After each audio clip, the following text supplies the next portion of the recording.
मुझे तुमने दाता बहुत कुछ दिया है, मुझे तुमने दाता बहुत कुछ दिया है, तेरा शुक्रिया है। लिया कुछ नहीं बस दिया ही दिया है, लिया कुछ नहीं बस दिया ही दिया है, तेरा शुक्रिया है, तेरा शुक्रिया है। नैनों में हर दम तस्वीर तेरी तूने बनाई है, तकदीर मेरी तूने बनाई है, तकदीर मेरी। कड़ी धूप में जैसे साया किया है, कड़ी धूप में जैसे साया किया है, तेरा शुक्रिया है, तेरा शुक्रिया है। परम श्रद्धा परम आराध्या परम पूजनीय तपाचार्या तप चक्रेश्वरी परमात्म स्वरूपा गुरनी मैया के पावन पुनीत चरणार विंदों में हृदय की असीम आस्था के साथ मेरा अनंत अनंत वंदन स्वीकार हो। धर्म प्रांगण में आए मेरे आत्मीय जन, विषय प्रसंग कर्मों का चल रहा है। जैसा करोगे वैसा पाओगे। कई कहते हैं कृपा करो। कृपा क्या होती है? कर और पा। जैसा करेगा तो वैसा पा लेगा। बस यही हमारा कर्म है। कृपा भी उसी पे होगी जो हम करेंगे। आस्था से वंदन करेंगे तो आस्था के रूप में ही हमें वो क्या है, कृपा मिल जाएगी। फॉर्मेलिटी में आएंगे तो फॉर्मेलिटी में ही हमें क्या है, वो कृपा नहीं होगी, वो केवल बाह्य औपचारिकता होगी। इसलिए कर्म कल क्या था, कौन से कर्म? निकाचित कर्म, जो मन वचन काया के संयोग से हमने बांधे तो उसको तीनों योगों से ही भोगना पड़ेगा। अब ये है कि इनकी आयु कैसे बंधती है, कि कितनी देर तक। कोई तो थोड़े दिन में कट जाता है, कोई उम्र तक चलता है, कोई क्या है 2 महीने में, 6 महीने। ये कैसा बंधन क्यों होता है? इसके लिए ये कहा गया है कि जैसा जैसा रस लेकर के कर्म किया, जैसा जैसा रस आया, जैसी जैसी अनुमोदना की, करा भी, कराया भी, अनुमोदना भी, दूसरे को प्रेरित भी किया। जैसे कोई ये मधुमक्खी का छत्ता है, उसमें क्या निकलता है? शहद निकलता है। कोई तो क्या कहता है कि ले मैं इसको तोड़ूंगा, कोई कहता मैं आग लगाऊंगा, क्योंकि जब आग लगाते हैं तो मक्खियाँ उड़ती हैं, फिर जा कर के वो जो मक्खियारा होता है उसमें से शहद निकालता है। किसी ने आग लगाई, किसी ने उसको तोड़ा, किसी ने आग लगाने के लिए उसको साधन दिए। जैसा जैसा सहयोग जितने जितने रस में दिया, काम करते हुए एक तो बड़ा आनंद आता है। कोई भी अच्छा काम किया, किसी ने समाइक की, या किसी ने पोषित किया, या किसी ने किसी की सेवा की, या दान दिया, उसमें बहुत रस आया, बहुत अच्छा लगा कि मैंने आज कुछ किया है। तो जो वो अच्छा रस आया तो आपका शुभ कर्म अच्छे रूप में बंधा, और जितना रस आया उतनी तो उस कर्म की क्या है, आयुष बनती गई, उस कर्म का उतना ही फल आपको मिलता गया। एक कर दिया बस ठीक है, समाज में आए थे, लिखवाने के लिए आए थे, चंदा मैंने दे दिया।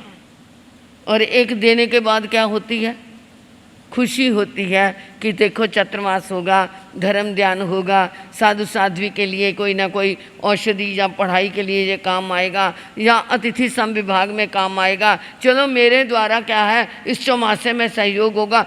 एक इस भावना से दिया, और एक दिया मजबूरी में आए थे लेने के लिए, देना ही पड़ता, ना देता तो क्या है समाज में क्या नहीं रहती है, नाक, नाक में क्या है, इस नाक के लिए क्या कुछ करते हो, और नाक गंदगी से भरा रहता है ना। परंतु एक मन की शुभ परिणामों से दिया तो वो वैसे ही उसका फल मिलेगा, जिस रूप में दिया, जिन भावों से दिया उसका वैसे ही भाव है। जैसे किसी ने वो मैंने बताया ना शहद का छत्ता तोड़ा, जिस रूप में जितना जितना सहयोग दिया उतना उतना सभी का कर्म बंधन हो गया, और उतनी जितने क्षण तक, जितने समय तक हुआ वो फिर ब्याज सहित भुगतान करना पड़ता रहा। और एक करके खुशियाँ मनाई।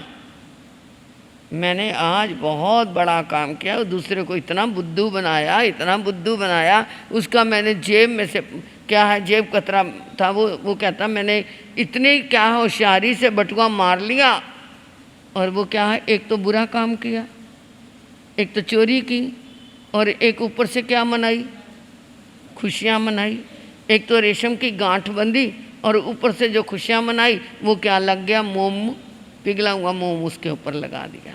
यानी जितना जितना रस जितने समय तक लेते रहे, चाहे वो शुभ कर्म है चाहे वो अशुभ कर्म है, जैसे भी कर्म में जितना रस लिया, अच्छे के लिए बंद किया तो आपको अच्छा भी मिलता है। आपको कई बार सोचा भी नहीं होगा कि कहीं से लाभ भी हो जाता है, पता ही नहीं चलता कहाँ से पैसा आ गया। वो क्या है, पीछे तुमने जो दिया है उसका जो रस लिया, दान में दिया, किसी की सेवा में लगाया, किसी को गुप्त में दिया तो आपको गुप्त में मिल गया, पता ही नहीं चला कहाँ से हुआ। और कई बार क्या होता है, कोई भी कारण नहीं होता परंतु शरीर में बीमारी हो जाती है, ना कोई ऐसी चीज़ खाई गई, ना कोई ऐसा किया परंतु बीमारी आ गई। तो वो क्या है, किसी को असाता पहुंचाई हुई है, किसी को हमने दुख दिया है, किसी के मन को वेदना दी, मन को वेदना दी तो अपने शरीर पे वो वेदना आई और मन क्या होता रहा, परेशान होता रहा। कोई भी निमित्त ऐसा बन गया कि मन को वेदना शुरू हो गई, क्योंकि किसी के मन को परेशान किया। चाहे आप वो मन को परेशान करके क्या है, इसका क्या है, ये तो बोलते रहते हैं, इनकी तो आदत है, ये तो ऐसे ही करते रहते हैं, और आप खुशियाँ मनाए, अपने आप में वो संतुष्ट हुए कि मैं तो क्या हूँ, खुश हूँ। परंतु वो खुशी का परिणाम किसी समय ऐसा आता है कि मन अपना खुद ही बिना कारण से भी परेशान हो जाता है, या कोई निमित्त ऐसा बन जाता है जिससे अपना मन व्यथित रहता है, संकल्पों में ही पड़ा रहता है, और संकल्प विकल्पों में पड़े हुए मन को शांति होती नहीं, कहीं पर भी शांति नहीं है। आपने दही जमाना तो आता है ना आपको, है ना। आपके घर में कोई बहू आई, नहीं उसे दही जमाना नहीं आता। आजकल की लड़कियों को कुछ भी नहीं आता, बस सारा कंप्यूटर पे काम करना आ गया, बस आती हैं तो वो क्या है, माँ बाप भी ऐसा ही सोचते हैं, ऐसे घर में भेजो जहाँ क्या है महाराज लगे हुए हों, कुक लगा हुआ हो। तो वो बहू को दही जमाना नहीं आता था। आपने कहा बेटा ऐसे थोड़ा सा हल्का दूध गर्म होगा, इसके अंदर थोड़ा दही का जामन लगा देना और इसको ढक करके अच्छी तरह रख देना। सर्दी हो तो गर्म कपड़े में लपेट देते हैं, गर्मी हो तो ऐसे भी रख देते हैं, तो ये दही जम जाएगा। वो बहू ने पहली बार ऐसा काम किया। अब उसने दही में वो दूध में जामन तो लगा दिया, खट्टा डाल दिया, परंतु 15-20 मिनट के बाद जाके देखती है पता नहीं मैंने ठीक लगाया कि नहीं लगाया, जाके देखूं दही जमा कि नहीं जमा। 15-20 मिनट में जाके उस बर्तन को हिला के देखती है दूध पड़ा है, दही नहीं जमा। अब वो फिर कहती है अभी नहीं जमा। फिर सोचती है मन में पता नहीं मैंने गलत तो नहीं लगा दिया, जो मैं ये दही बना नहीं। आधे घंटे में फिर जाके वो बर्तन को देखने लग गई। आधे आधे घंटे में, 15-15 मिनट में, 20-20 मिनट में, शाम तक वो देखती रही। तो क्या दही जम जाएगा? हैं? इसमें आप एक्सपर्ट हो, क्यों नहीं जमा? क्योंकि बार बार उसे हिलाते रहे। इसी तरह ही मन में शांति क्यों नहीं है? हमारा मन प्रभु के साथ क्यों नहीं जमता? संयोग भी मिला, सत्संग में भी आ गए, कोई और कहाँ संयोग भी मिल गया, परंतु मन कहीं, वो दही का संयोग मिल भी गया परंतु मन जमता नहीं। क्योंकि मन को क्या करते रहे? हिलाते रहे। ना दूध ही मिला, ना दही ही मिला, दूध भी खराब हो गया। ना खुदा ही मिला, ना मिसाले सनम, ना इधर के रहे ना उधर के रहे। सत्संग में आ भी गए, गुरु जी के पास आ भी गए, समाइक कर भी ली, पोषद कर भी ली। पोषद के अंदर 4-6 लेडीज़ मिल गई और क्या करने लग गई? हैं? क्या करने लग गई? घर की दिल्ली के अंदर एक जगह पे होली चमासा था। गुरु जी किसी के घर में रुके हुए थे और मैं भी छोटी थी। तो वहाँ पे वो एक बहन ने पोषद ले ली। पोषद ले ली। मैं नीचे पानी लेने के लिए जब गई तो मैंने क्या देखा? टीवी चला के बैठी हुई पोषद में। मैं कहा ये क्या? कहती महाराज जी टाइम भी तो पास करना है ना, ये पोषद है। मैंने आके गुरु जी को कहा, बहुत नई नई दीक्षा थी मेरी, परंतु इन चीज़ों का मुझे बहुत होता था कि करो तो सही करो, नहीं तो ना करो। तो मैंने कहा गुरु जी उसको कहो कि पोषद का क्या फ़ायदा, उसको ऊपर बुलाओ और अपने पास बिठाओ। वो कहती महाराज जी आपके पास क्या बातें करूँगी, 2-4 औरतें होती तो मैं अपनी क्या है बहू बेटियों की बातें करके टाइम पास कर लेती। है ये पोषद? क्या ये दही जम जाएगा ऐसा? तो ये संकल्प और विकल्प है। जैसे जैसे संकल्प विकल्प होते हैं वैसे वैसे कर्म का बंद होता है। जैसी जैसी रुचि से जितना जितना रस लेकर के करेंगे उतना उतना कर्म का बंद होता रहेगा। समय तो हो गया, क्या करूं? कल को संडे है जी, बच्चों को लाना है, उनको समाइक करवाया करो। समाइक का मतलब चलो उनके मुंह पत्ती बांध दो। बच्चों को मुंह पत्ती बांधनी तो आए, उनको ये तो पता चले 1 घंटा मुंह पत्ती कितनी कैसे लगानी है।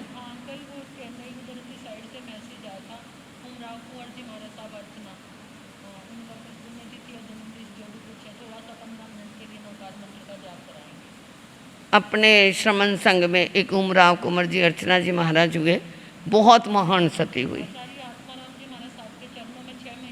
हाँ, मैंने उनके चरित्र को पढ़ा, अग्निपथ बहुत अच्छी किताब। मुझे 4 बुखार था, हम राणा प्रताप बाग दिल्ली में रुके थे। वो किताब शुरू की परंतु मैं 12 बजे तक वो किताब पढ़ती रही। इतना रस आ गया मुझे उस किताब में, उनका जीवन चरित्र था। तो बहुत महान साध्वी हुई हैं। हम उज्जैन में भी गए थे, खैर कल को मैं बताऊंगी आपको। तो उधर से चेन्नई वालों का समाचार आया था, 15 मिनट के लिए उनकी पुण्यतिथि है, उनकी स्मृति दिवस में 15 मिनट का जाप करवाएंगे पहले, फिर बाद में। बहुत महान साध्वी हुई हैं। हमारे बड़े गुरु जी ने तो उनको देखा भी हुआ है। तो वो आचार्य जी के चरणों में, आचार्य आत्मा राम महाराज के चरणों में भी उन्होंने बहुत सेवा की, स्वाध्याय किया। उस समय पहली वो साध्वी थी जो कश्मीर तक जाके आई थी। विमल मुनि जी बाद में गए, सुशील मुनि जी बाद में गए, परंतु वो पहली साध्वी थी उस समय। वहाँ पर वो कश्मीर में गए थे, इतने पुरानी बात है ये।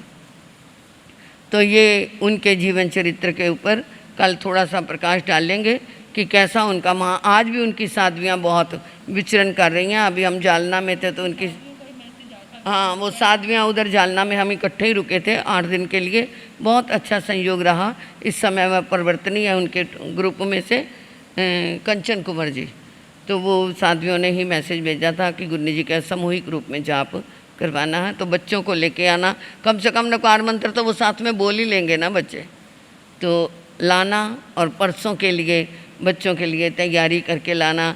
उन प्रभु कृष्ण के संबंध में कोई भी उनके रिलेशन का कोई भी रिलेशन हो या उनके संपर्क में आने वाले हों, उनके कोई भी आप किरदार उनका बना करके लाना, इन्हीं भावनाओं के साथ। और इधर हमारी बहनों ने कल के जो प्रश्न मैंने दिए थे कि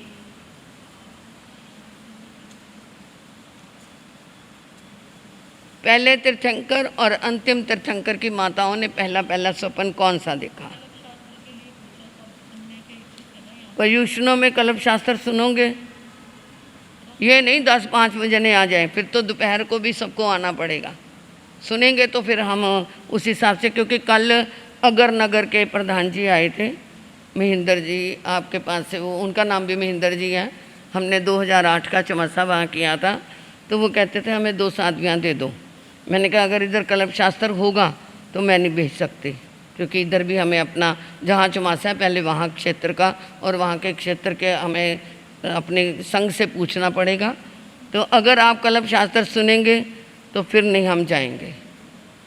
और पहले तीर्थंकर और अंतिम तीर्थंकर, पहले तीर्थंकर की माता ने पहला स्वप्न ऋषभ यानी बैल का देखा और अंतिम तीर्थंकर की माता ने शेर का, सिंह का देखा। हमारी ये पर्चियाँ आई हैं, तो और भी फिर प्रयास करो। भी कल के लिए जो प्रश्न है ये मैंने फेंकी है, ये पहले की है कि गोरे रंग गौर वर्णीय तीर्थंकर कितने थे और कृष्ण वर्णीय तीर्थंकर कितने, यानी गोरे कितने थे और काले कितने तीर्थंकर थे, और नीले कितने थे और लाल रंग के कितने थे और पीले रंग के कितने थे। काला, सफ़ेद, नीला, पीला, ये क्या है, और लाल, ये कितने कितने तीर्थंकर किस किस वर्ण के शरीर के थे। जैसे पार्श्वनाथ, उदाहरण के लिए पार्श्वनाथ क्या है, नील वर्णीय है। एक उदाहरण मैंने आपको दे दिया। पार्श्वनाथ की प्रतिमा कहीं भी देखोगे आपको नीली या काली मिलेगी। तो ये आप देख लेना और इसमें 2 चुन लो।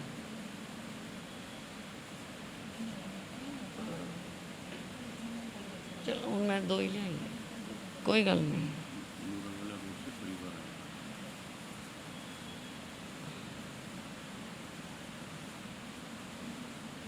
महक और बिमला जी, ला दे दो। इनके ऊपर एक एक माला आदिनाथ भगवान की और महावीर भगवान की करनी है, क्योंकि आज उन्हीं से संबंधित आए ना प्रश्नों के उत्तर।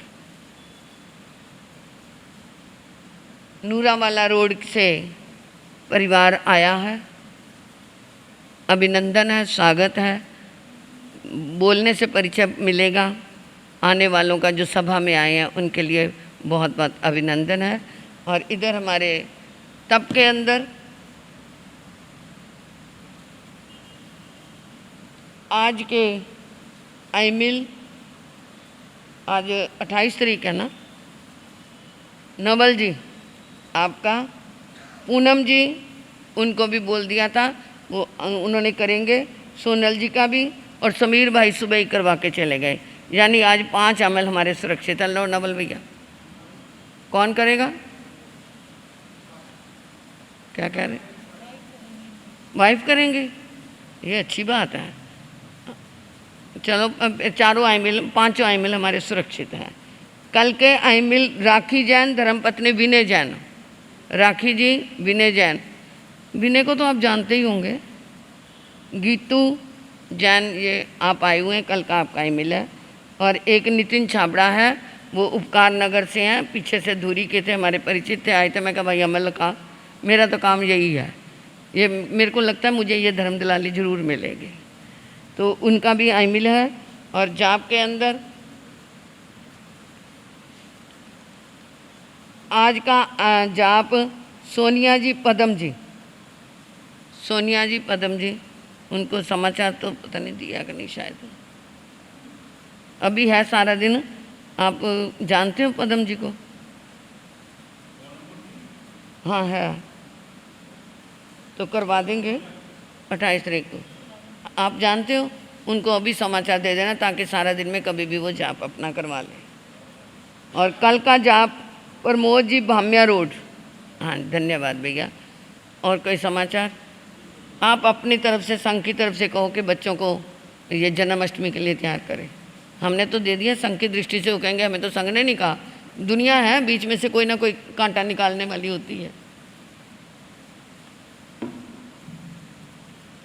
पाठ पर विराजमान परम पूज्य महंत साध्वी डॉक्टर पुनीत ज्योति महाराज, आदि खाने साथ के पावन पूरी संतों के अंदर करने की इसी आस्था के साथ कोटि से वंदन कोटि से नमन। महाराज श्री जी के हार श्री जी सुखता पूछते हैं। सभा में उपस्थित आप सब भाई बहनों को सादर जय हिंद। भगवान महावीर की अमृतमयी वाणी हम सबके समक्ष चल रही है और सभी इस वाणी का श्रद्धा से लाभ ले रहे हैं। जो लाभ ले रहे हैं वे धन्यवाद के पात्र हैं। महाराज श्री जी जीवन निर्माण कला करने के सूत्र हम सब तक पहुंचा रहे हैं। हमारा कर्तव्य बनता है कि हम एक दूसरे को प्रेरित जरूर करें और जरूर आए। पता नहीं लोग कितना सरल प्रवचन महाराज श्री जी हम सबको फरमा रहे हैं और ऐसे प्रवचनों को सुनने के लिए अमूमन क्या होता है कि कोई सेमिनार अटेंड करने पड़ते हैं जिनकी फीस ही 10-10, 15-15 हज़ार होती है। हमारे को यहाँ फ्री में मिल रहे हैं, परंतु हम लोग उसका पूरी तरीके से, मुझे ऐसा अभी भी लगता है कि पूरी तरीके से लाभ नहीं ले रहे हैं। जो लोग सोए हुए हैं, पता नहीं उनका कर्मों का उदय ऐसा है या पता नहीं प्रेरणा नहीं मिल रही या उनको कुछ उनके मन में कुछ और चल रहा है। ये समझ से परे की बात है। बहुत प्रयास किया फिर भी सद्बुद्धि आए, ऐसी हमारी मंगल कामना है। सभी एक दूसरे को प्रेरणा जरूर दें। ऐसे जीवन निर्माण कला करने के प्रवचन जो है वो सबको सुनने चाहिए। जीवन के अंदर जरूर कुछ ना कुछ परिवर्तन आएगा, ऐसा मेरा अवश्य मानना है।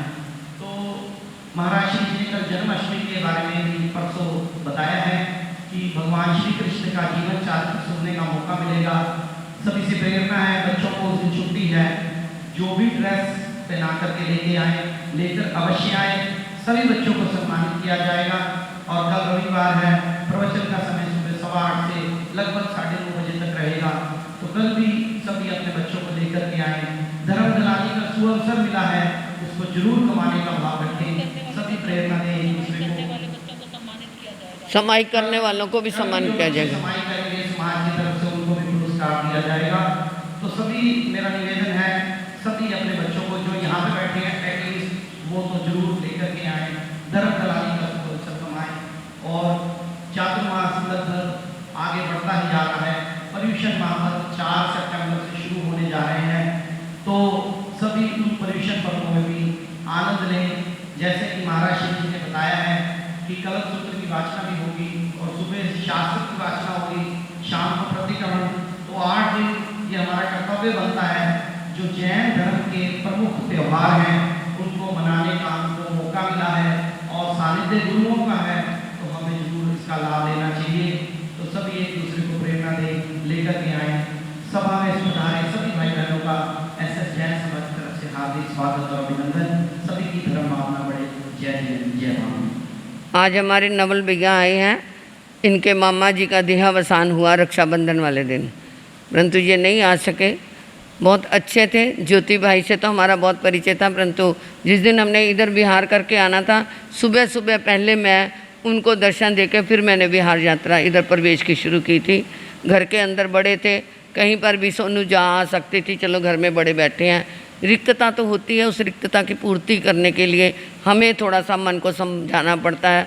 तो उस दिवंगत आत्मा के लिए हम सब शांति की प्रेयर करते हैं कि उनको क्या मिले, फिर जा कर के वही जिन धर्म की प्राप्ति हो, ऐसे ही जिन शासन की प्राप्ति हो और उनके मन को शांति मिले। महापुरुषों के जयकारे बोलिए। भगवान महावीर स्वामी की, जिन देवों की, सभी आचार्य भगवंतों की, वर्तमान आचार्य सम्राट डॉक्टर श्री मुनि जी महाराज साहब की, बोले बाबा श्री रतन मुनि जी महाराज साहब की, पंजाब प्रवर्तनी माँ सती श्री पार्वती जी महाराज साहब की, परम विदुषी माँ सती श्री प्रवेश कुमारी जी महाराज साहब की, तपाचार्य तप चक्रेश्वरी उप प्रवर्तनी गुरनी मैया श्री मोहन माला जी महाराज साहब की, संसार के सभी महापुरुषों की, जैन धर्म की।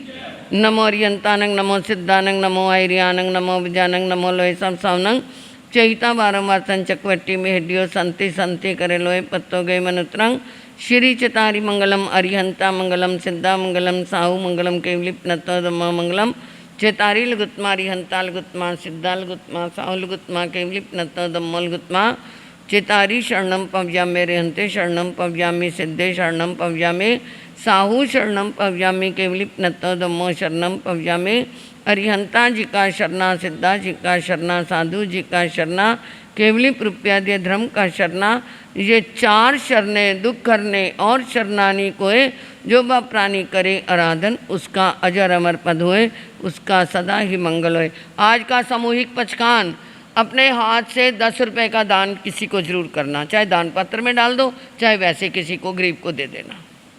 मन की धारणा परमाने पचकान को अंतर साक्षी तत्संते निंदा में ग्रह में त्याग हो श्रेय।